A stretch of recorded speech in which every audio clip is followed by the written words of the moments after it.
Can you hear me? Ah, there I am. All right. Our Universalist heritage proposed that each person is made of divine goodness. Science offers that we are stardust. Whatever your beliefs, know that you are a gift, inherently worthy of love. You are a gift, and we are glad that you are here today. Love is the spirit of all souls, and in this moment of our shared journey, may you feel witnessed and honored wherever you are on that journey. Let us now greet our neighbors, especially newer returning people, with our names and pronouns.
Good morning and welcome to all of you who are here with us in the moment, and also to those of you who will be catching us later online. My name is Emily Salinas. My pronouns are she, ella, and I will be serving as your worship associate for today, together with Liz Elmore, our co-director of music, pronouns she, her, as well as Dr. Roger Jones.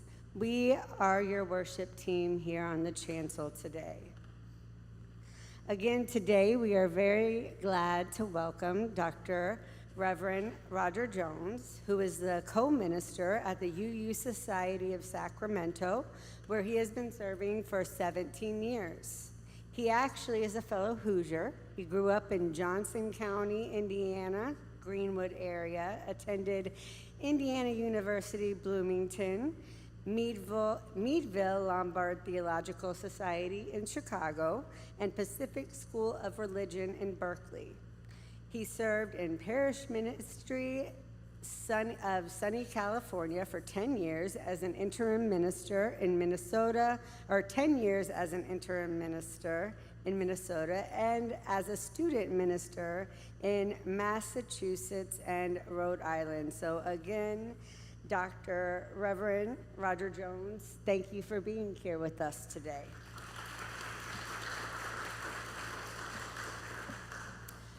People of all ages are joyfully welcomed in the service. However, nursery care is available if that option works best for you.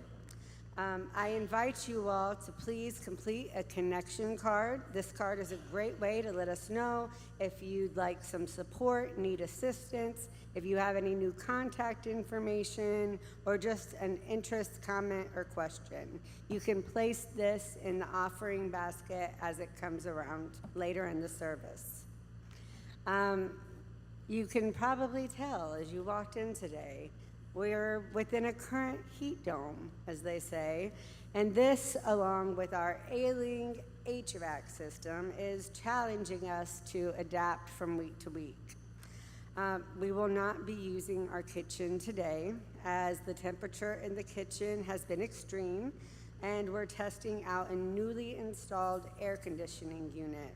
So coffee hour today will be limited to the Keurig machine in the library. However, we do know how important coffee hour is for so many of us, and we hope that you will feel free to visit in the atrium or in the library if you like, without kind of the extensive beverages and treats. But again, we hope that you can do that. And we hope to be back up and running next Sunday. So thank you all for your patience and your support, and to our administrator, our maintenance people, and the volunteers who are doing all that they can to meet these challenges.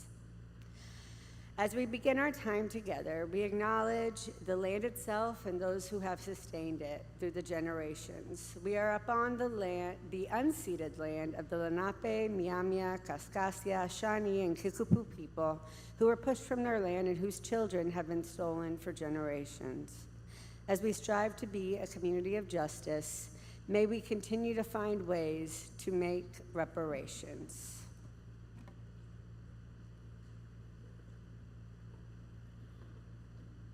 Good morning. Good morning to everybody who's with us online and to the brave people in the room here with me.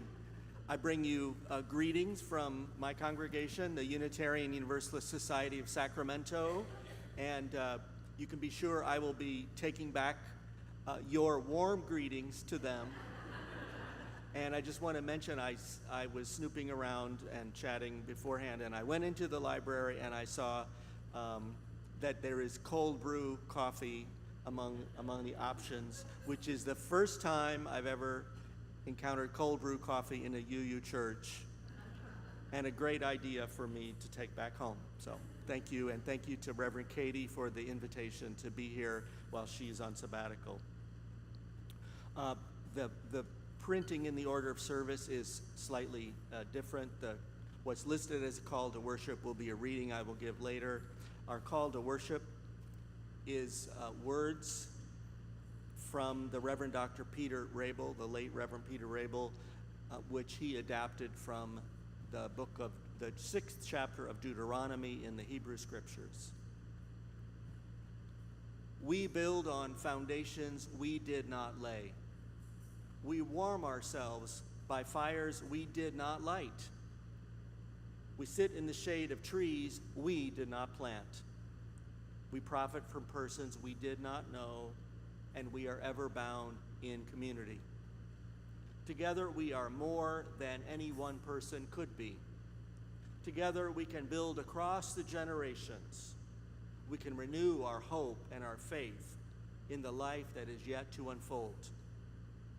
This morning, together, let us gather in hope and in faith.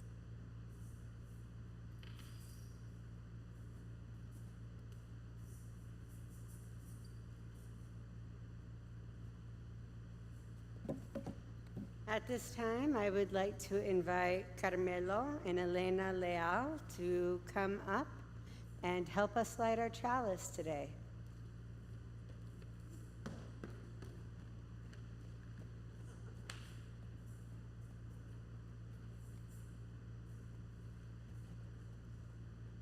The ritual of lighting our chalice reminds us to continually renew our promise to live into our covenant, to put love into action, and to live out the community of love and justice we aim to be.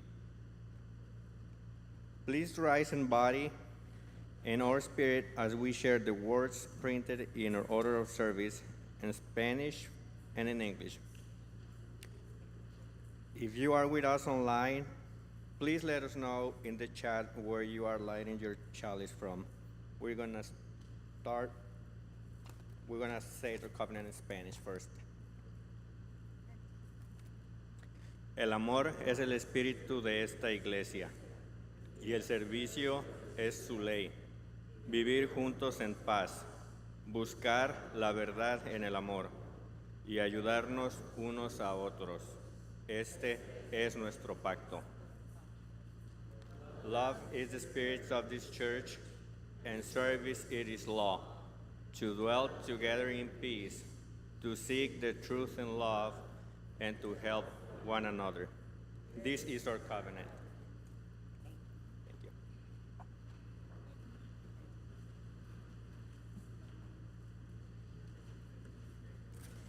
And at this time, I invite you to rise as you are able and sing with us hymn number 6, Just as Long as I Have Breath.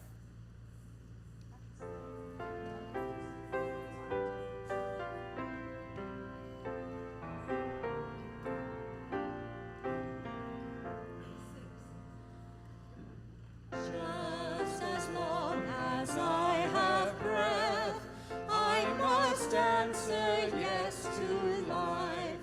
Though with pain I made my way, still with hope I meet each day.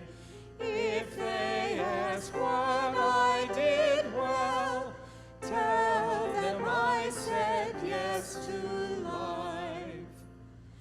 Just as long as vision lasts, I must answer yes to truth. In my dream and in my dark, always that elusive spark. If they ask what I did well, tell them I said yes to truth. Just as long as my heart beats, I must answer yes to love. Disappointment pierced me through, still I kept on loving you. If they ask what I did best, tell them I said yes to love.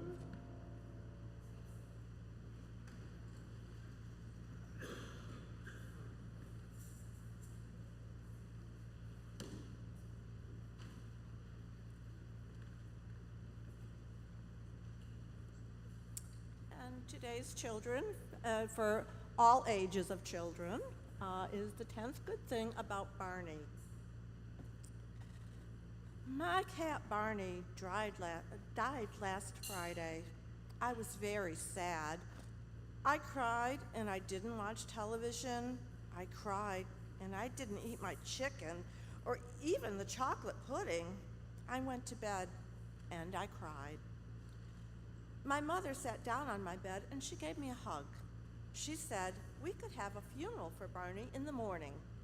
She said I should think of 10 good things about Barney so I could tell them at the funeral. I thought and I thought and I thought of good things about Barney. I thought of 9 good things. Then I fell asleep.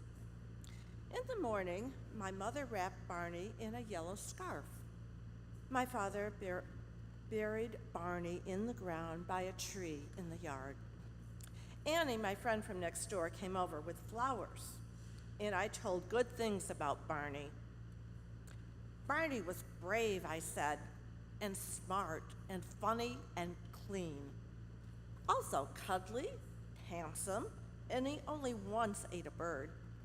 It was sweet, I said, to hear him purr in my ear, and sometimes he slept on my belly and kept it warm. Those are all good things, said my mother, but I just count 9. I said I would try to think of another one later. At the end of the funeral, we sang a song for Barney. We couldn't remember any cat songs, so we sang one about a pussy willow. Even my father knew the words. And then Annie and I went into the kitchen with Mother. She gave us orangeade and butter cookies, and she left the box on the table so we could have seconds. I gave my seconds to Annie. I miss Barney, I said. My father told me he had to work in the garden. I said I would help, but only a little. I told him I didn't like it that Barney was dead. He said, why should I like it? It's sad, he said. He told me it might not feel so sad tomorrow. My father had a packet of little brown seeds. He shook some out in his hand. The ground will give them food and a place to live, he said, and soon they'll grow a stem and some leaves and flowers. I squeezed the packet open and looked down to the bottom. I told him, I don't see leaves and I don't see flowers. Things change in the ground, said my father. In the ground, everything changes. Will Barney change too? I asked him. Oh, yes, said my father. He'll change until he's part of the ground in the garden. And then I asked, will he help to make flowers and leaves? He will, said my father. He'll help grow the flowers, and he'll help grow that tree and some grass. You know, he said, that's a pretty nice job for a cat. My father and I planted all of the seeds in the garden. Mother made sandwiches, and we ate them under the tree. After lunch, we worked in the garden some more. At night, I still didn't want to watch any television. And when I turned out the light, my mother sat down on my bed. She gave me a hug, and I said I had something to tell her. Listen, I said, I told you the good things about Barney. Barney was brave, I said, and smart and funny and clean, also cuddly and handsome, and he only once ate a bird. It was sweet, I said, to hear him purr in my ear, and sometimes he slept on my belly and kept it warm. Those are all good things, said my mother, but I still just count 9. Yes, I said, but now I have another. Barney is in the ground and he's helping grow flowers. You know, I said, that's a pretty nice job for a cat.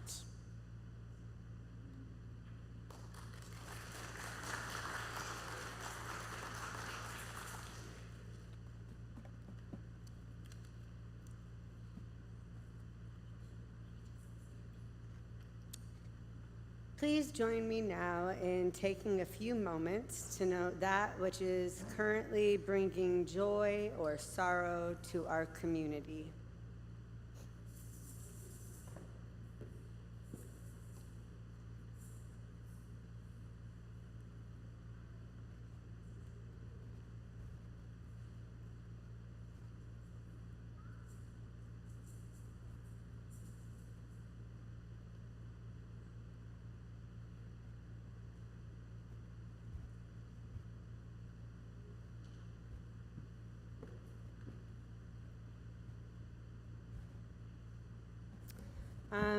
Some of you may know we have a new member.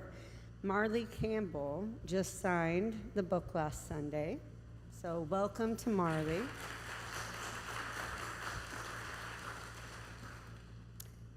And then I believe that some of you received an email on Monday, so you may already be aware, but we are also holding the Atwater Quay family in our hearts as they grieve the death of their beloved son, stepson, and brother, Joel Atwater. Let us now hold a moment of silence together for the joys and sorrows in our heart that are yet unnamed.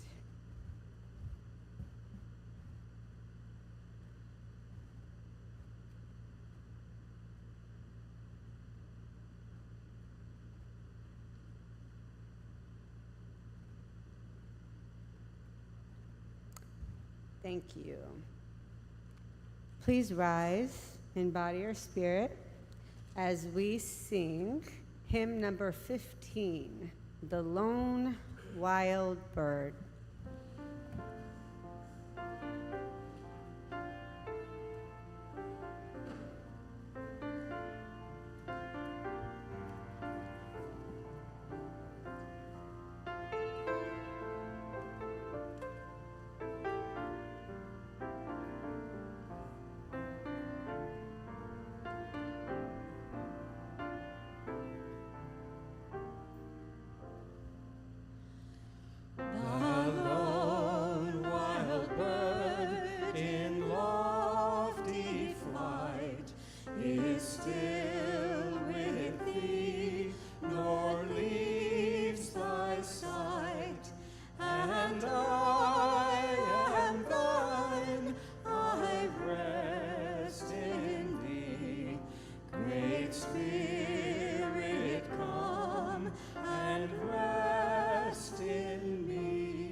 It's not printed in the order of service, but the title of my sermon is Death, Loss, and Other Disappointments, Grief and Vulnerability.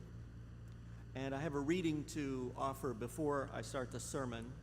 It's a poem by W.S. Merwin entitled, For the Anniversary of My Death. Every year, without knowing it, I have passed the day when the last fires will wave to me and the silence will set out. Tireless traveler, like the beam of a lightless star. Then I will no longer find myself in life as in a strange garment, surprised at the earth and the love of one woman and the shamelessness of men. As today, riding after 3 days of rain, hearing the wrens sing and the falling cease, and bowing, not knowing to what.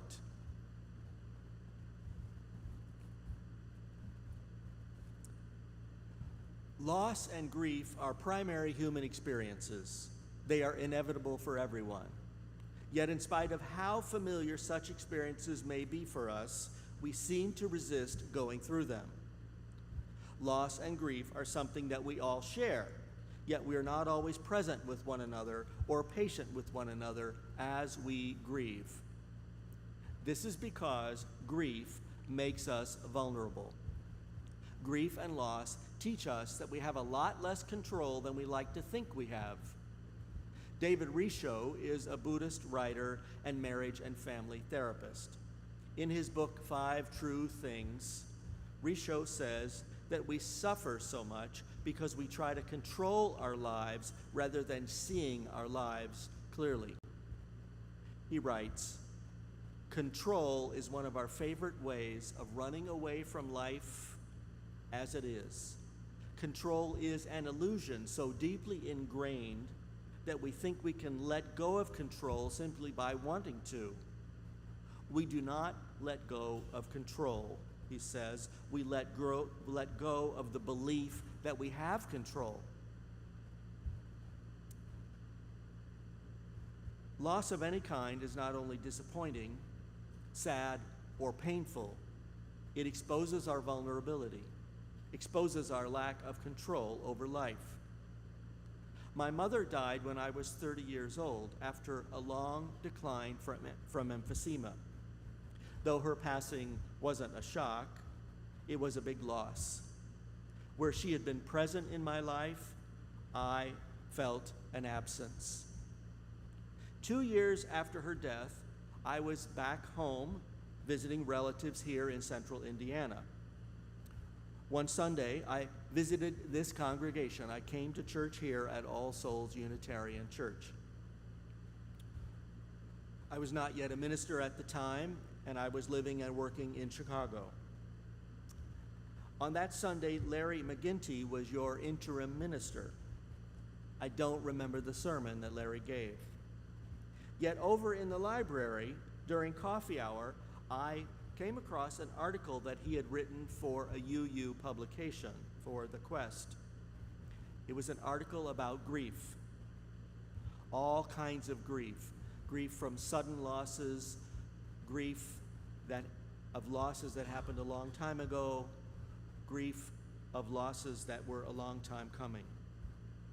And in that article, Larry captured some of what I had gone through in the 2 years since my mother's death. He wrote that memories can pop up at odd moments, not merely at specific dates on the calendar or when visiting a familiar place. Sadness can intrude on our lives when it seems quite unwelcome. Moreover, he wrote, in the months following a loss, we who grieve can become absent-minded, even accident-prone. Tasks that we usually handle with ease can become stressful. We sometimes react with words or actions that we might later regret. We can be impulsive. Larry wrote that if you are in the wake of a loss, you might feel an urge to make an abrupt change, like moving to a new state, getting a divorce, quitting your job, or changing careers. His advice, please give yourself a year to wait, and then come back to that idea, that impulse. It was a great relief to see my own experience validated as typical, as natural. A few years later, when I read of Larry's death, I said a prayer of thanks to him for helping me through that brief article that I stumbled on in your church library. That was 3 decades ago. 3 years ago this month, I lost one of my oldest friends, the Reverend Charlie Cast. In 1988, Charlie was the minister of the Second Unitarian Church in Chicago when I moved to Chicago. As a young adult, my participation in that congregation and Charlie's ministry in particular were foundational experiences for me. In addition to gaining a joyful sense of community, in those years I began to gain a sense of direction and purpose in my life. Though Charlie and I were different in personality and in style, the ways that he served as a minister and lived as a spiritual person shaped who I became. It shaped many others there too. For example, he showed our congregation how to explore our own attitudes about money, about its role in our lives, and how we use it to express our values or not. Charlie was a frugal person, yet he was deeply generous too. He was frank about his monetary commitments to the church and to other institutions. I learned more about stewardship in that congregation than I learned later in seminary. Another example, Charlie loved kids and youth, and he cared about the plight of children in this country. He became a foster parent.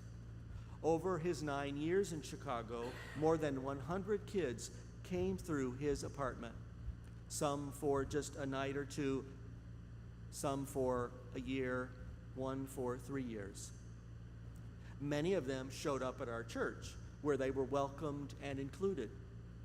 Charlie's joy in mentoring and his passion for justice would provoke my later involvement as a volunteer advocate for kids and youth, as well as my life as a minister to them in our congregations. After I entered ministry, Charlie and I became friends and colleagues. We visited each other's towns and congregations. We were even travel companions a few times. Charlie had a stroke in April 3 years ago, and he didn't get better. In July of that year, while I was in North Carolina, I visited his nursing home near Chapel Hill, where he had served in his last ministry and retired. I told him what I appreciated about him. We reminisced about our days in Chicago. I updated him on my life in Sacramento. Though he had some confusion and he spoke slowly, he made sure that I knew about the season record of the Sacramento Kings basketball team, which was near the bottom that year. Charlie told me that he had requested hospice care and that he was preparing to die.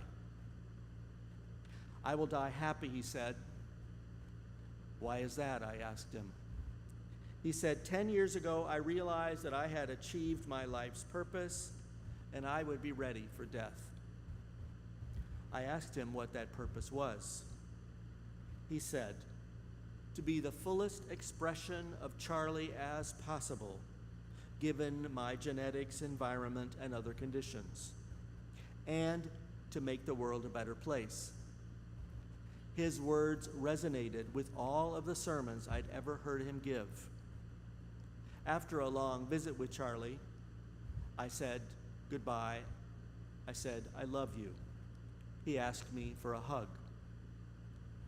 He died 10 days later at age 81.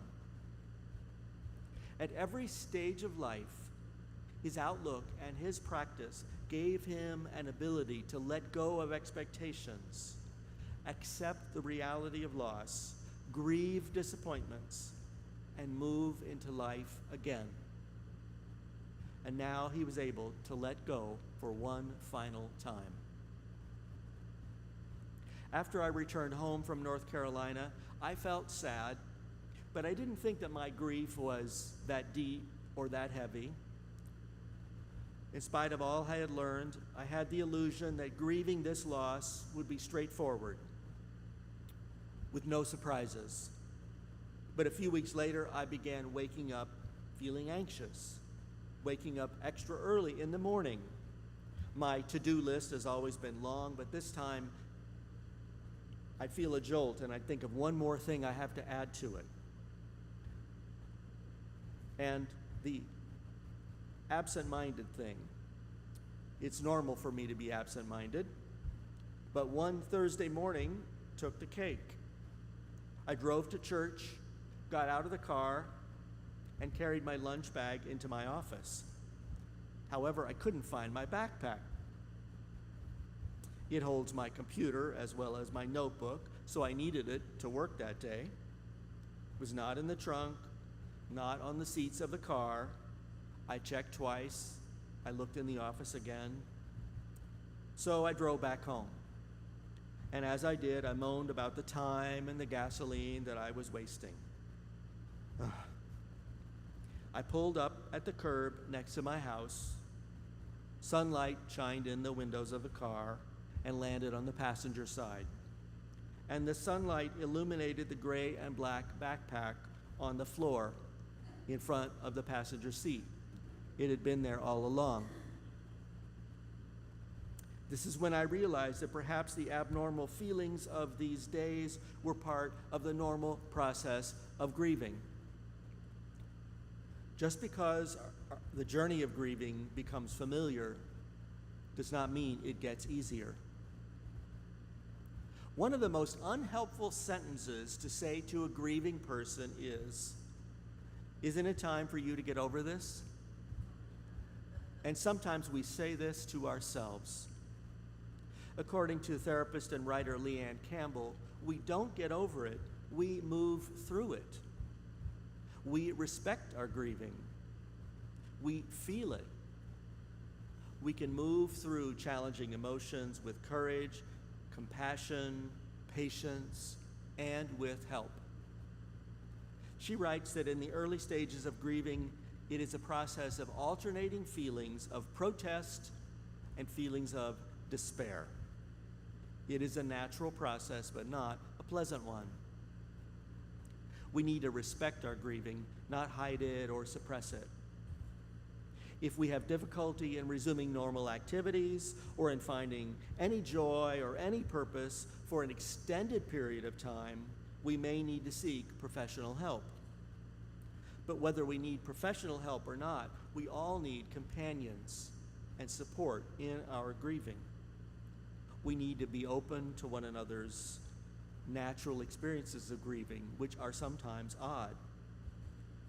Whether we do this in ordinary one-on-one conversations or in a group setting. My congregation in Sacramento hosted a grief support group several years ago, facilitated by a chaplain from a local hospice agency. 2 years ago, with my support, a pair of our volunteers who had relevant experience put together a 6-week grief support group and opened it to the congregation. We've run it twice and will offer it again this fall. In helping to lead this group, I learned how important it is for us to go through our journey of grief with openness and with patience. There are so many losses that we may grieve. It could be the death of people who are close to us or the end of a relationship. People grieve the loss of a pet, the loss of a home, whether from eviction, financial devastation, a natural disaster. I have a friend in his 90s who has moved into a lovely community care facility, continuing care facility. And he likes it, but he's grieving the sale of his home and most of his possessions. A few years ago, he gave up his car. He grieved that as well. His grief is real, but so is his practice to accept life as it is, to keep an open heart, and to give thanks for every day. As human beings get older, most of us lose energy, physical ability, and good health. Things can go wrong, and they will. Some people face a loss or decline in function earlier in life, but it is part of the aging process. Ever since I was a young person, some people told me that I had an old soul. What I now say is, I've always had an old soul, and now my body is catching up with it. Grief is not optional.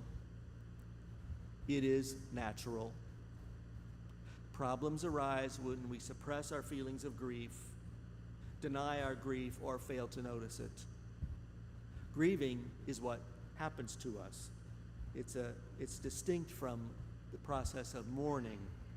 Mourning is different. Mourning is the way we choose to recognize, ritualize, or honor the loss.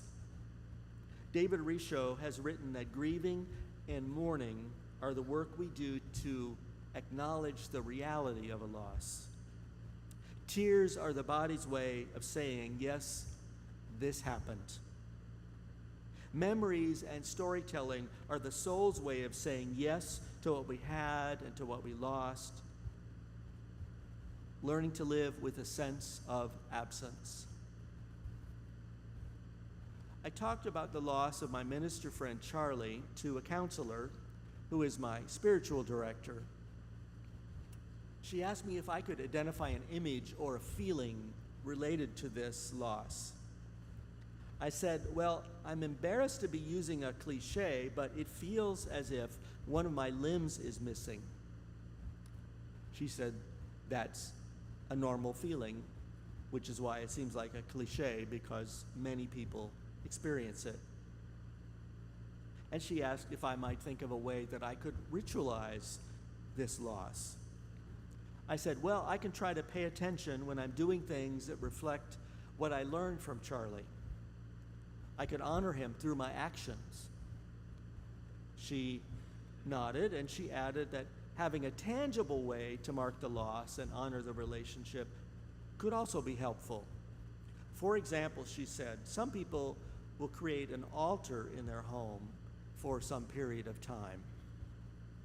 I said, I never do stuff like that.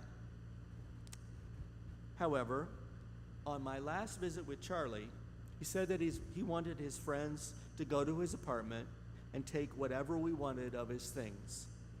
So I did that.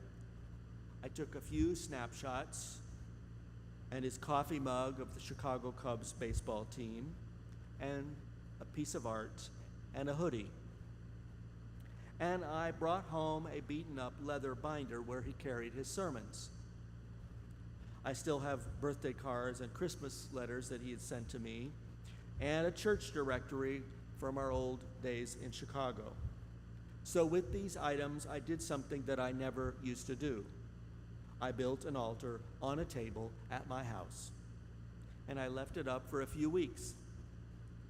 It gave me a place and a moment when I looked at it that I could remember him and express my gratitude. Another thing I don't do, usually, is to write letters to people who have died. Yet, based on the suggestion of a friend, I began writing to Charlie. I had 2 sittings of an hour each, and when I was done, it felt satisfying. It can be tempting to minimize a loss and to think we shouldn't be having the emotions that we have. It's easy to note that other people around the world are living and dying and losing people in much more desperate situations. That's true, but that reality does not negate nor diminish our experience of loss and grief. It is a natural part of life. David Richo says, everything falls apart in time. Just as we all grieve the loss of others, we can feel sad or scared when we recognize our own mortality. It's okay to grieve that fact, whether we're approaching the end of life or hoping that we have a lot more years left in life. Honest grief honors the gift of life.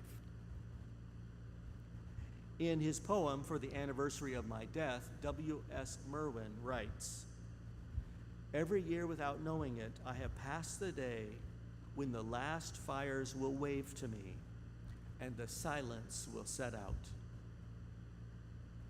The poet reflects on this reality. He doesn't know when it will be, and he's uncertain about what will come later. As long as he's alive, however, he commits to noticing the ordinary features of life. And he continues, bowing, not knowing to what. The work of grieving is the practice of noticing what is real for us.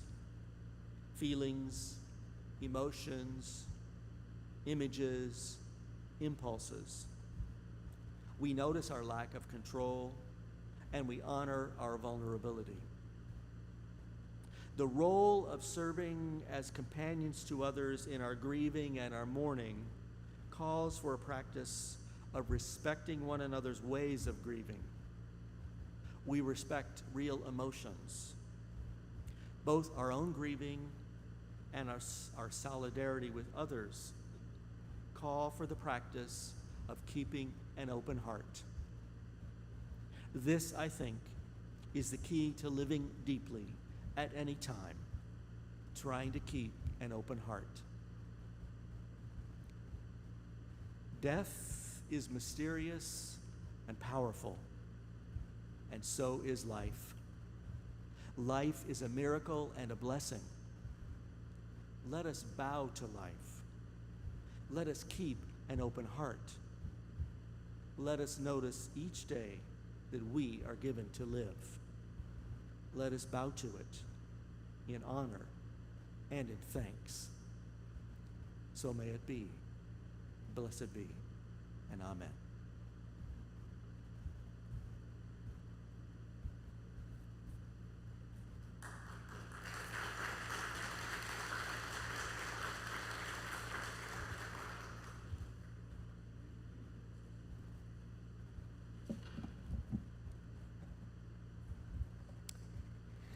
This week, we are sharing our offering plate with the diverse revolutionary UU Multicultural Ministries, or otherwise known as DRUM, which aligns with our UU values by serving as a welcoming front door for new people and a spiritual home that enriches our collective liberal religious tradition. To contribute, you can gift cash or check into the collection plate, or if online, you can go to allsoulsindy.org, where you'll find a link that says Give to All Souls here on the left side.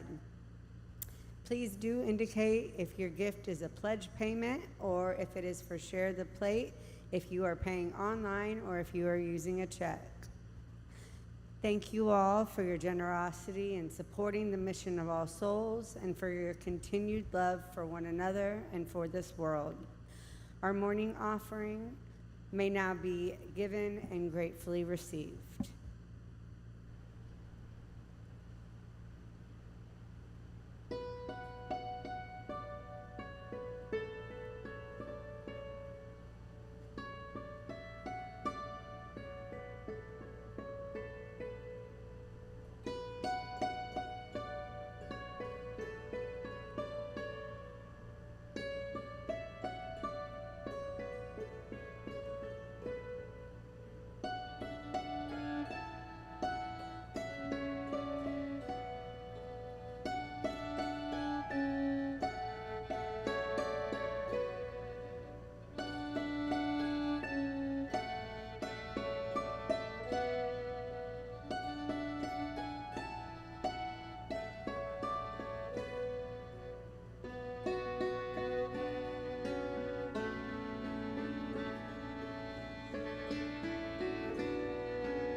led forth in the spirit of joy.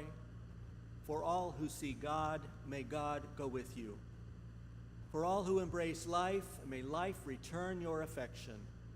And for all who seek a right path, may a way be found and the courage to take it step by step, one day at a time. Blessed be.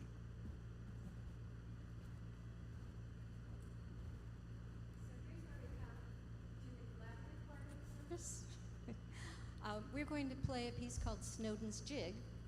Just to be paradoxical, it's not really a jig. But it was written by the Snowden family. The Snowden family were a group of black musicians who were farmers in Ohio, and starting in about 1850, 5 of the 7 children started to travel around the area and play music. They played guitar, banjo, fiddles. They say dulcimer. I don't know if it means this dulcimer or the other kind of dulcimer. Bones and other percussion instruments. And they obviously had a lot of struggles to overcome, because in 1850, the fugitive slave law was in effect, and as they traveled around far from their home where people didn't know them, they were in danger of being captured by slave catchers who really didn't care whether they were free or not. And even later on, there were concerns about their safety, but they continued to pour themselves into their music. And one kind of interesting thing is one of their advertising parts was that they had 2 females who could play the violin. You know, will wonders never cease. And they had their music, from what we can tell, some of their pieces, they never wrote anything down. Some of their pieces were taken and used by others for profit. But they poured themselves, their griefs, their sorrows, their joys into their music. They concentrated on percussion and improvisation, which is like the ultimate in music of letting go. For some reason, this piece reminds me of the biblical phrases in the Bible that say, I will turn your mourning into dance.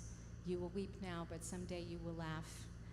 And I hope that you will join us. You may stand, sit, dance in the aisles. When you feel the beat, you might want to wait a little bit and listen. When you feel it, start doing your percussion, doing your thing. Just make it a deep moment of letting go. And there is no right or wrong here.